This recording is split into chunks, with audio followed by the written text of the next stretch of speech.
ಖಂಡಿತ ಇದೆ. ಆ್ಯಕ್ಚುಲಿ ನಾನು ಒಪ್ಕೊಳ್ಳೋಂಥ ಮನಸ್ಥಿತಿಲಿ ಇರಲಿಲ್ಲ. ಬಟ್ ನಂಗೆ ಫಸ್ಟು ಪ್ರದೀಪ್ ಸರ್ ಕಾಲ್ ಮಾಡಿದ್ದು ಈ ಪ್ರಾಜೆಕ್ಟ್ಗೆ.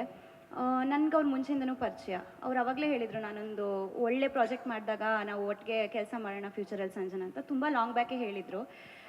ಬಟ್ ಈಗಲೂ ನಾನು ಓದ್ತಿದ್ದೀನಿ, ಎಜುಕೇಷನ್ ಈಗಲೂ ನಡೀತಿದೆ. ಸೊ ಎಲ್ಲೋ ನನಗೆ ಸ್ವಲ್ಪ ಡೈಲಮಾದಲ್ಲಿದ್ದೆ. ಬಟ್ ಅವ್ರು ಹೇಳಿದ್ರು, ಒಂದು ಸಲ ಮೀಟಿಂಗ್ ಬಾ, ಕತೆ ಕೇಳು, ಕ್ಯಾರೆಕ್ಟರ್ ಕೇಳು, ಆಮೇಲೂ ನಿನಗೆ ಹಾಗೆ ಅನಿಸಿದ್ರೆ ಮುಂದೆ ಮಾತಾಡೋಣ ಅಂತ. ಸೊ ಒಂದ್ಸಲ ಎಲ್ಲರ ಜೊತೆ, ಟೆಕ್ನಿಕಲ್ ಟೀಮ್ ಜೊತೆ ಎಲ್ಲ ಮೀಟಿಂಗ್ ಮಾಡಿದ್ಮೇಲೆ, ಕತೆ ಕೇಳಿದ್ಮೇಲೆ, ಪಾತ್ರ ಬಗ್ಗೆ ತಿಳ್ಕೊಂಡ್ಮೇಲೆ ನನಗೆ ಇಲ್ಲ ಅಂತ ಹೇಳೋದಕ್ಕೆ ಯಾವುದೇ ಕಾರಣ ಸಿಗಲಿಲ್ಲ. ಆ್ಯಂಡ್ ನಾನು ಎಜುಕೇಷನ್ಗೂ ಎಲ್ಲ ರೀತಿಲೂ ಸಪೋರ್ಟ್ ಮಾಡ್ತೀವಿ ಅಂತ ಪ್ರೊಡಕ್ಷನ್ ಹೌಸೂ ಹೇಳ್ತು. ಆ್ಯಂಡ್ ಚಾನೆಲ್ ಕಲರ್ಸ್ ಕಡೆಯಿಂದನೂ ನನಗೆ ಅದೇ ಥರ ಪಾಸಿಟಿವ್ ರೆಸ್ಪಾನ್ಸ್ ಬಂತು.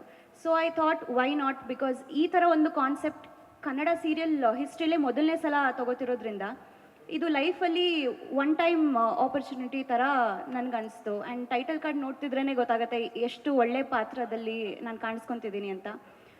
ಸೊ ಎಲ್ಲ ರೀತಿಲೂ ಯೋಚನೆ ಮಾಡಿ, ಓಕೆ ಇದನ್ನ ನಾನು ಇಲ್ಲ ಅನ್ನೋಕ್ಕಾಗಲ್ಲ ಅಂತ ದೃಢವಾಗಿ ನನಗನ್ನಿಸ್ತು. ಸೊ ಹಾಗೆ ಒಪ್ಕೊಂಡ್ಬಿಟ್ಟೆ. I think it was more like hearty decision, just in a flow.